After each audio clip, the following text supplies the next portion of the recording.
Good morning class. आज आपके सामने हिस्ट्री की क्लास होगी। हिस्ट्री ऐतिहासिक।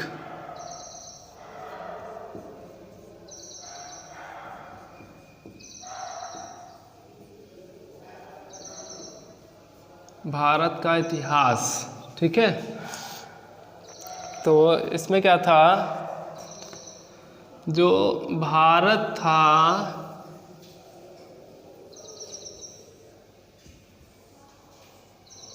उसमें कितने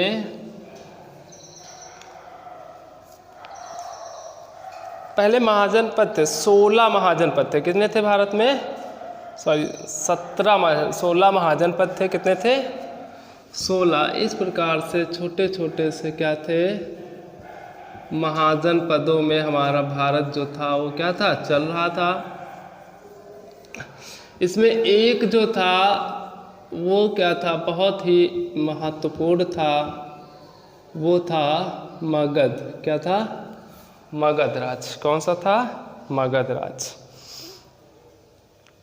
पहले क्या होता था, छोटे छोटे मतलब राज्यों में यहाँ पर राजा राज करते थे। इस महाजनपद में भी, सभी में क्या करते थे, राजा राज करते थे। तो जो सबसे पहले जो मेन था वो कौन था? मगध। तो मगध पर राज किया था किन राजवंशों ने, मतलब क्या किया था, राज किया था। तो जो सबसे पहले मगध पर, इसका एक सूत्र है या ट्रिक समझिए, हसिन मासुक सा। हा से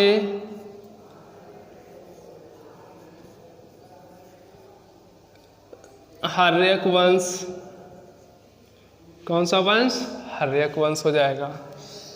हर्यक वंश में सबसे पहले क्या था? हर्यक वंश। चलिए पहले वंश ही बता देते हैं। और सा से शिशुनाग वंश, और ना से नंद वंश ने राज्य किया। माँ से मौर्य वंश ने राज्य किया था। और सा से जैसे माँ सु है, सु से शुंग वंश था। कौन सा वंश था? शुंग वंश था, शुंग वंश। और का से कण्व,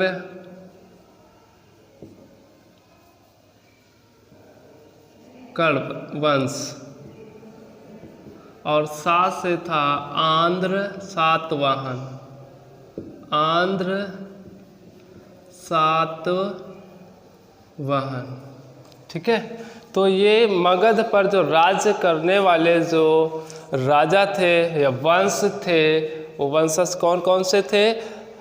हर्यक वंश, शिशुनाग वंश, ना से नंद वंश, माँ से मौर्य वंश, सा से शुंग वंश, का से कण्व वंश, और सा से सातवाहन या आंध्र सातवाहन। ये 7 वंश थे। इन वंश में जो जो राजा थे उन लोगों ने क्या किया था, इसका विस्तार किया, अपना अपना मतलब राज्य किया और अपने अपने राज्य का विस्तार किया। तो मगध जो था पहले, तो देखो ये छोटे छोटे थे, 16 महाजनपद थे। कितने थे? 16 थे, छोटे छोटे से थे। तो पहला हर्यक वंश, मगध पर, मगध का जो पहला राजा था वो किस वंश का था? हर्यक वंश का था। और उसका नाम था बिंबिसार, बिंबिसार। क्या नाम था? बिंबिसार। पहला जो राजा था इसका क्या नाम था? बिंबिसार। इसने क्या किया, मतलब सोचा कि अब जो भी होगा, हर इंसान सोचता है कि हम अपने आप को क्या कर ले, बड़ा करें, ज़्यादा से ज़्यादा चीज़ को प्रोवाइड कर रहा है।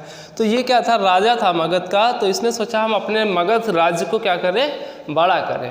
तो इसने क्या किया, बड़ा करने के लिए इसने सोचा कि कैसे अपने राज्य को, अब ये अकेला था बेचारा, कैसे अपने राज्य को आगे बढ़ाता है, चीज़ों पर विश्वास करता लोगों पर। तो इसने क्या किया, अपने राज्य का विस्तार करने के लिए इसने शादियाँ की बहुत सारी, ठीक है। जो लड़की पसंद आ रही थी उसके साथ वो शादी कर ले रहा था। और इस तरह से क्या हुआ, इसने अपने राज्य को क्या किया, धीरे धीरे बड़ा किया। लेकिन इसका एक पुत्र था अजातशत्रु।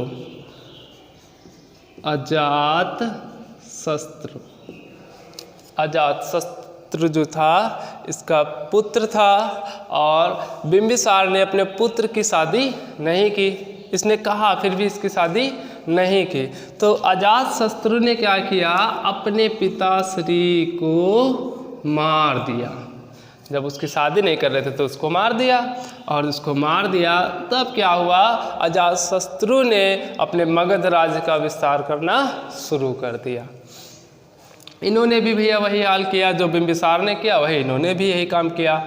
इन्होंने भी शादियाँ करना स्टार्ट की, और इनका पुत्र था उदायन। इनके पुत्र का क्या नाम था, उदायन। तो उदायन ने क्या किया,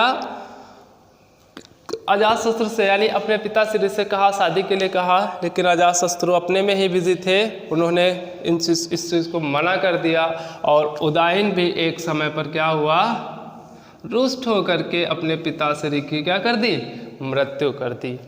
और इस प्रकार अजातशत्रु भी चले गए। अब उदायन का राज्य चल रहा था। उदायन का भी पुत्र हुआ। ये इतना होशियार था, इसने क्या किया, अपने लड़कों से पहले ही बता रखा था कि तुम्हारी शादी, मतलब जब तुमको शादी करनी हो हमसे बता देना, तुम्हारी शादी हो जाएगी। तो ये अंतिम सम्राट रहा किस वंश का, हर्यक वंश का। कहाँ पर, मगध पर। क्वेश्चन में अगर पूछा जाता है मगध पर राज्य करने वाला पहला शासक कौन सा था, तो कौन सा था वो, बिंबिसार था। कौन था, बिंबिसार। और हर्यक वंश, बिंबिसार के बेटे का क्या नाम था, तो अजातशत्रु। और अजातशत्रु के पुत्र का क्या नाम था, उदायन। या हर्यक वंश का अंतिम सम्राट कौन था, तो उदायन था। प्रथम सम्राट कौन सा था, बिंबिसार था। तो ये हो गया हर्यक वंश। इसके बाद उदायन को किसने हराया था, शिशुनाग ने। किसने हराया था, शिशुनाग। क्या नाम था, शिशुनाग। शिशुनाग ने किसको हराया था, उदायन को हराया था। और उदायन को जब हराया तो ये शिशुनाग, यहीं से इनका इस वंश का नाम पड़ गया शिशुनाग वंश। जब इन्होंने क्या किया, मगध पर राज करना स्टार्ट कर दिया, तो इनका नाम हो गया शिशुनाग। शिशुनाग वंश का जो अंतिम सम्राट था, अंतिम सम्राट वो था नागदशक। क्या नाम था, नागदशक। नागदशक जो था वो क्या था, शिशुनाग वंश का अंतिम सम्राट था। अच्छा ठीक है, अंतिम सम्राट हो गया नागदशक। शिशुनाग वंश का जो है अंतिम शासक हो गया। इसकी मृत्यु किसने की, अब देखिए तीसरे नंबर पे कौन सा आता है, नंद वंश। ठीक है, तो नागदशक का जो विनाश किया था वो थे पद्मनंद। कौन थे, पद्मनंद सॉरी। ठीक है, तो नंद वंश के जो प्रथम संस्थापक थे वो कौन थे, पद्मनंद। ठीक है, कौन थे, पद्मनंद। और जिन्होंने क्या किया था, नागदशक का विनाश किया, इनको हराया। और इनको हरा करके किसने हराया, पद्मनंद ने। और पद्मनंद किसके थे, नंद वंश के थे। तो इस प्रकार क्या हुआ, नंद वंश की स्थापना हो गई मगध पर। किस पर, मगध पर।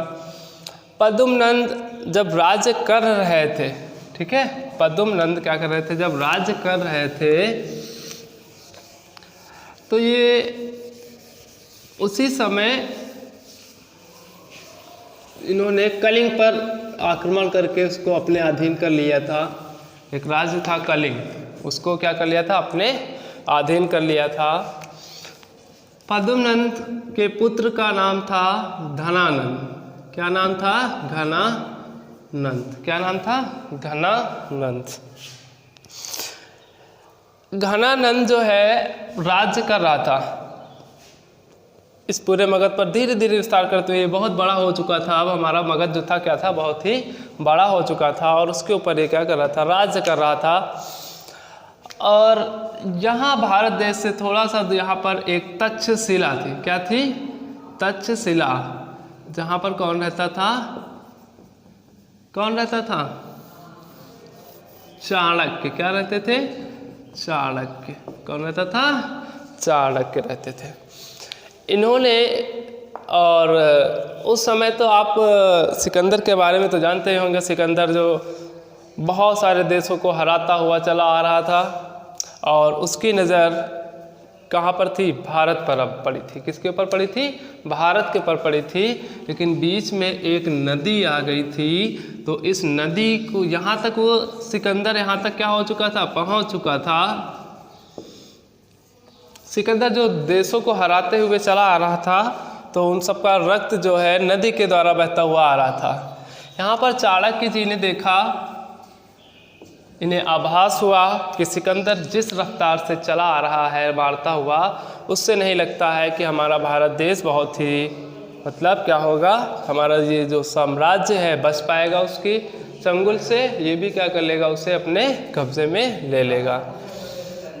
तो सिकंदर, अब चाणक्य ने क्या किया? सोचा कि इसको कैसे रोका जाए, नहीं तो फिर सब तबाह हो जाएगा। तब इन्होंने क्या किया था? चाणक्य ने ये गए किसके पास? उस समय राज्य कौन कर रहा था? मगध पर घनानंद कर रहा था। तो चाणक्य गए घनानंद के पास। किसके पास गए? घनानंद के पास गए। और घनानंद ने, चाणक्य ने इनको बताया कि सिकंदर इस तरह से वहाँ पर मतलब मारते हुए काटते हुए और चला आ रहा है, और अगर उसने ये नदी पार कर ली तो क्या होगा? भारत के ऊपर भी उसका राज्य स्थापित हो जाएगा। लेकिन धनानंद अपने में ही मस्त थे। इन्होंने चाणक्य की एक बात नहीं सुनी और इन्होंने क्या किया? चाणक्य को उल्टा सीधा बोला और कहा कि ऐसा नहीं होगा, हम मतलब बहुत शक्तिशाली है, अपने आप को बता करके कि हमसे नहीं जीतेंगे। और चाणक्य को क्या किया? सजा दे दी, खूब मारा कूटा। और वहीं पर एक 12 साल का लड़का था जिसने क्या किया था? चाणक्य की जान बचाई। उसका नाम चंद्रगुप्त था। और चंद्रगुप्त, चाणक्य चंद्रगुप्त को ले करके अपनी तक्षशिला वापस आ गए। ठीक है, तो चाणक्य क्या थे? चंद्रगुप्त को लेकर के वापस आ गए। अब चाणक्य यहाँ पर तो अभी इनसे तो बदला लेना ही है, सोच ही रहे हैं कि इनको क्या किया जाए। लेकिन इससे पहले अपने दुश्मन को देख रहे थे कि जो सबसे बड़ा है, जो हमारे लिए ही खतरनाक है, उसका क्या किया जाए, उसको कैसे रोका जाए। तो इन्होंने क्या किया? उस 12 साल के लड़के को इस सिकंदर की सेना में किसी एक व्यक्ति को मार दिया, सेनापति को, और अपनी वेशभूषा में, उनकी वेशभूषा में अपने चंद्रगुप्त मौर्य को क्या किया? सिकंदर की सेना में मिला दिया। अब सिकंदर ने क्या किया? चाणक्य सिकंदर से मिले और उनसे कहा कि अगर आप हमारे इन राज्यों पर अपना स्थायित्व करेंगे तो यहाँ पर देवी माता और दैवी शक्तियों का क्या है? प्रकोप है, जिससे तुम्हारी सेना क्या हो जाएगी? नष्ट हो जाएगी। अगर आप यहाँ पर अपना राज्य स्थापित करेंगे तो क्या होगा कि तुम्हारा यहाँ पर सब सर्वनाश हो जाएगा। तो सिकंदर ने इस चीज़ को मना कर दिया था कि ऐसा कुछ नहीं है, हम अपना राज्य स्थापित करेंगे, हम लड़ेंगे। तब जाकर के इन्होंने इस सेना में शामिल किया था चाणक्य को, चंद्रगुप्त मौर्य को। और चंद्रगुप्त मौर्य ने क्या किया? सेना में मिल गए और जहर मिला करके क्या करने लगे? देने लगे पूरी सेना को। और धीरे धीरे कोई अंधा होने लगा, कुछ सेना मरने लगी। तो इस प्रकार बहुत ही सिकंदर की सेना का क्या हुआ? धीरे धीरे बहुत ही हानि हुई। और सिकंदर ने सोचा कि ये चीज़ सत्य है जो चाणक्य ने बताई थी। तो सिकंदर यहाँ से क्या होता है? भारत पर आक्रमण ना करके वापस चला जाता है और बेबीलोन में, कहाँ पर? बेबीलोन में सिकंदर की मृत्यु हो जाती है। वापस जाता है तो बेबीलोन में सिकंदर की मृत्यु हो जाती है। अब यहाँ से चाणक्य क्या अब जो है चाणक्य यहाँ से तो काम समाप्त हो गया इनका। अब हमारा यहाँ पर अब इनका बदला लेना था धनानंद से कि इन्होंने इसको मारा कूटा और बहुत कुछ किया। तो इन्होंने क्या किया?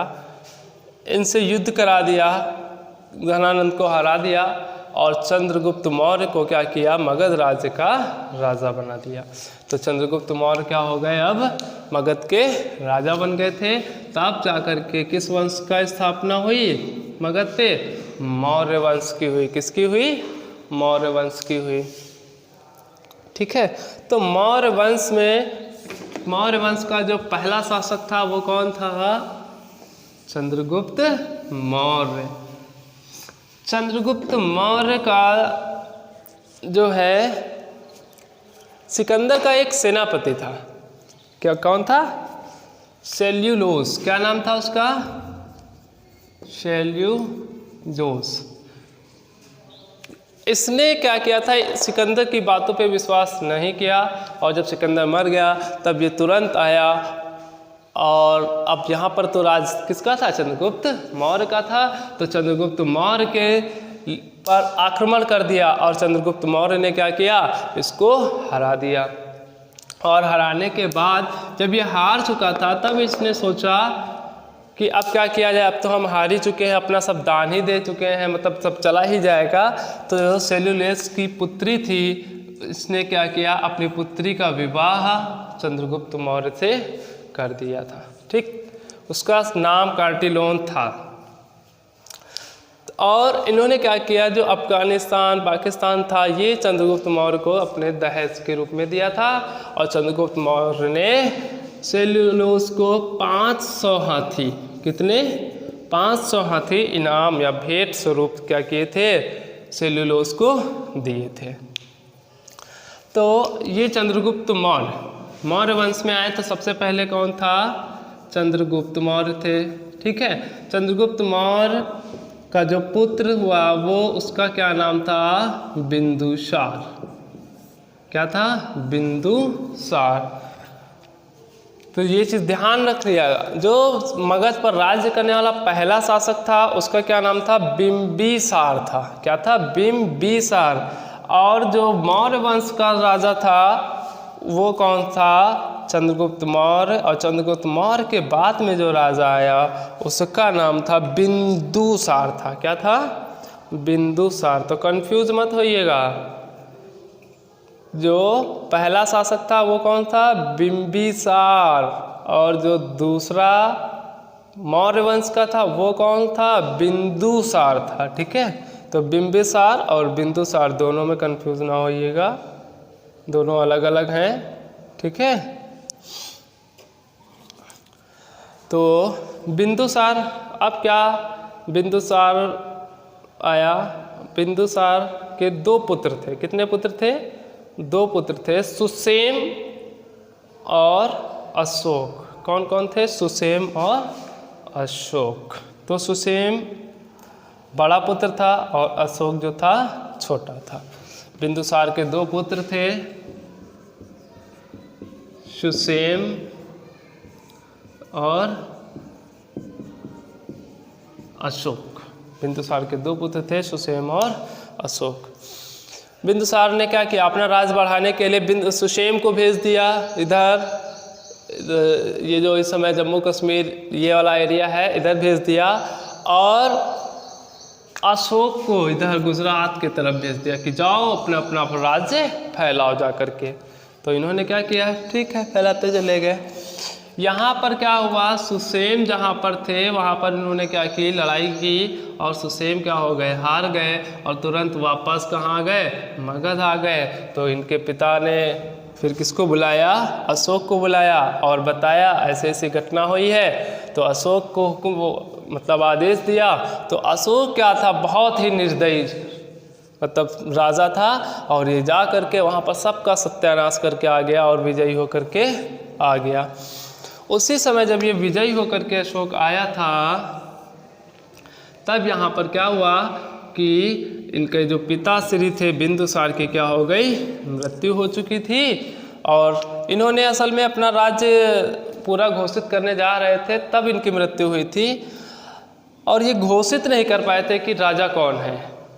ठीक है, तो इन्होंने अब जब इनकी मृत्यु हो गई तो सुसेम ने क्या किया, अब कहा कि हम बड़े हैं, वहाँ का नियम था कि जो बड़ा बेटा होगा वही राज्य करेगा। तो सुसेन ने कहा कि अब हम राज्य करेंगे।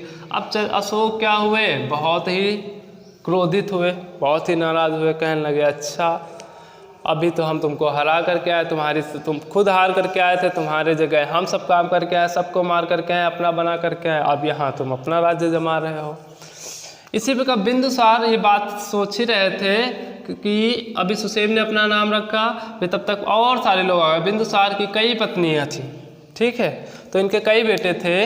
तो उन्होंने क्या किया, सभी लोग आने लगे भैया कि हम राजा हैं, हम राजा हैं, क्योंकि उन्होंने घोषित तो किया नहीं था बिंदुसार ने कि राजा कौन बनेगा।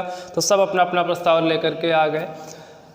तो अशोक ने क्या किया, सबको एक जगह बुलाया एक दिन और कहा कि सब लोग इस तारीख को मिलेंगे, फिर वहाँ पर हम लोग निश्चय करेंगे। अशोक ने क्या किया, सभी 100 भाइयों को मार डाला और खुद क्या हो गए, अब मगध के राजा बन गए। इतना निर्दयी था ये अशोक। अब यह अशोक राज्य करने लगा। एक दिन ये जंगल गया। कहाँ गया, जंगल में गया था शिकार करने के लिए। वहाँ पर एक लड़की आई हुई थी, वहाँ पर एक लड़की भी शिकार करने आई थी। देखे एक दूसरे को, प्रेम हो गया दोनों में, और दोनों ने क्या किया, 2-3-4 दिन तक मतलब आते रहे, मिलते रहे, इस प्रकार प्रेम हुआ। और फिर लड़की ने, वो अशोक गया कहाँ, ये बात थी कलिंग की, ठीक है, यहाँ एक उड़ीसा राज्य था, वहाँ पर कलिंग, ठीक है, इस समय उड़ीसा है। तो कलिंग का जो राजा था वहाँ उसकी वो पुत्री थी। अशोक गया भैया कलिंग के राजा के पास, इतना महान राजा, इतने लोगों को मार चुका, इतनी शक्ति, इतनी ताकत उसके पास, और वो गया और लड़की का हाथ मांगा। कलिंग के राजा का मतलब वहाँ पर नियम था कि कलिंग की लड़की कलिंग में ही ब्याही जाएगी और किसी बाहरी राज्य में नहीं जाएगी। अब अशोक भैया आग बबूला हो गया, क्रोधित हो गया, कहने लगा हम युद्ध करेंगे तब ले जाएंगे। वहाँ का जो नियम था राजा नहीं बदला, नियम तो नियम। अब अशोक ने क्या किया, आक्रमण कर दिया। कहाँ पर, कलिंग पे आक्रमण कर दिया। जब कलिंग पर आक्रमण किया तो वहाँ पर जैसे सबको पा रहा था, सबको मारते काटते सब औरतें बच्चे सब पूरा नष्ट होते जा रहे थे। करते करते वो पहुँचा और अचानक से उसने, जो उसकी प्रेमिका थी, वहाँ का नियम था कि मतलब इंसान, आदमी और औरत सभी युद्ध कर सकते हैं कलिंग का।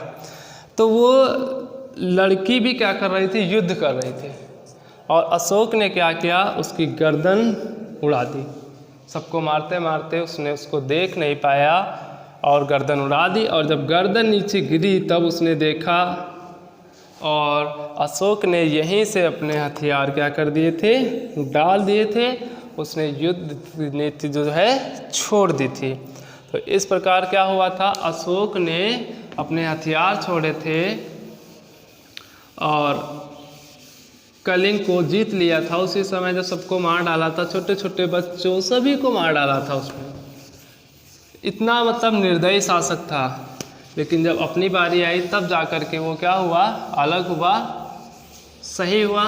और इसने क्या किया, अब यहीं से इन्होंने कि कौन से धर्म को अपनाया था, बौद्ध धर्म को अपनाया था। कौन से धर्म को, बौद्ध धर्म को अपनाया था, ठीक है। अशोक ने क्या कर लिया था, बौद्ध धर्म को अपनाया और सभी राज्यों में इसका खूब प्रचार प्रसार किया। तो ये तो मौर्य वंश पर थे। कौन से वंश पर, मौर्य वंश। ये हुआ मशुक चल रहा था ना, हसीन मशुक सा। तो माँ से मौर्य वंश हो गया, सा से शुंग वंश। कौन सा वंश, शुंग वंश। तो शुंग वंश का प्रथम शासक कौन था, शुंग था। क्या नाम था उसका, शुंग था। कौन था, शुंग। अब शुंग, अब इन सब का ज़्यादा कुछ नहीं है, केवल हम अंतिम शासक और ऐसे याद कर लेंगे बस। शुंग हो गया, कण्व हो गया।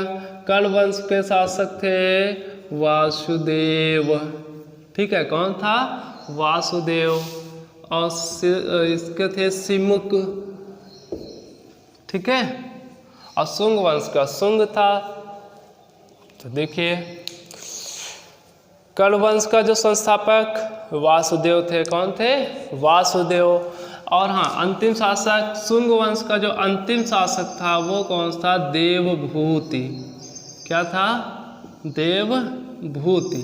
तो अब देखिए कण्व वंश आया, कण्व वंश में वासुदेव जी संस्थापक थे, तो वासुदेव ने किसका वो नाश किया होगा? अंतिम शासक देवभूति। देवभूति का क्या क्या हुआ होगा? नाश किया।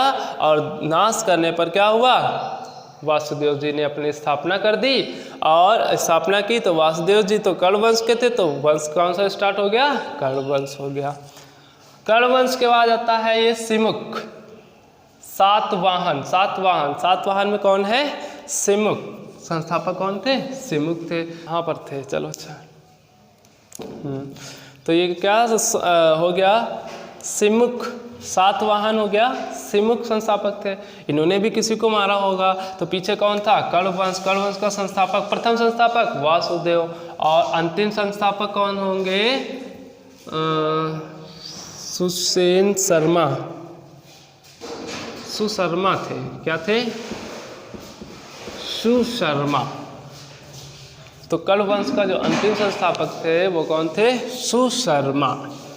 तो देख लीजिए ध्यान से, हर्यक वंश का प्रथम शासक बिंबिसार, अंतिम शासक उदयन। उदयन को किसने मारा? शिशुनाग। कौन? शिशुनाग। से शिशुनाग वंश था, तो शिशुनाग ने मारा होगा। शिशुनाग वंश का जो अंतिम शासक नागदशक। कौन था? नागदशक। नागदशक को किसने मारा? आगे आ गए थे नंदवंश, यानी नंदवंश का प्रथम शासक पद्मनंद। पद्मनंद ने किसको मारा? नागदशक को मारा होगा। तब जाकर के उन्होंने क्या किया? अपने वंश की स्थापना की। तो पद्मनंद वंश जो है, नंद वंश के प्रथम शासक वो पद्मनंद थे। और पद्मनंद, और यहाँ पर इनका ज़्यादा नहीं दिया है फिर, ठीक है, सॉरी, नंद वंश है ना।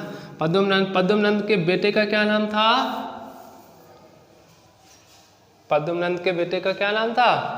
धनानंद। क्या नाम था? धनानंद था। धनानंद को किसने हराया? मौर्य। मौर्य वंश में पहला शासक चंद्रगुप्त मौर्य। चंद्रगुप्त मौर्य ने धनानंद को हरा दिया। और चंद्रगुप्त मौर्य के पुत्र कौन हुआ? बिंदुसार। बिंदुसार के 2 पुत्र हुए, उनके बारे में पढ़ चुके हैं। उसके बाद आता है शुंग वंश, ठीक है। शुंग वंश ने किसका नाश किया था? ये शुंग वंश ने मौर्य वंश का नाश किया, ठीक है। और शुंग वंश का जो अंतिम सम्राट था वो कौन था? अभी कुछ लिखाया था, चलिए ठीक है। शुंग वंश का हो गया, शुंग वंश हो गया। फिर कण्व वंश हो गया। कण्व वंश के जो संस्थापक थे वो कौन थे? वासुदेव थे, ठीक है। और वासुदेव ने किसको मारा था? देवभूमि को। तो यानी शुंग वंश का जो अंतिम सम्राट होगा वो कौन होगा? देवभूमि। शुंग वंश का जो अंतिम सम्राट देवभूमि हो गया। देखिए अभी नहीं याद आ रहा था, लेकिन जब वासुदेव में पहुंचे आगे कि कण्व वंश के संस्थापक वासुदेव हैं, वासुदेव ने देवभूमि को मारा था। और इससे पहले कौन था? शुंग वंश था। तो शुंग वंश का अंतिम सम्राट कौन हो गया? देवभूति हो गया। अब कण्व वंश का जो अंतिम सम्राट सुशर्मा। कौन था? सुशर्मा। और फिर आगे आता है आंध्र सातवाहन। सातवाहन जो थे उसका सम्राट कौन था? सिमुक था। और सिमुक ने किसको मारा था? सुशर्मा को, और अपने रावंश की स्थापना की थी। तो ये इस प्रकार हमारा क्या होगा? पूरे भारत का हमारा ये एक टॉपिक हुआ इतिहास का, ठीक है।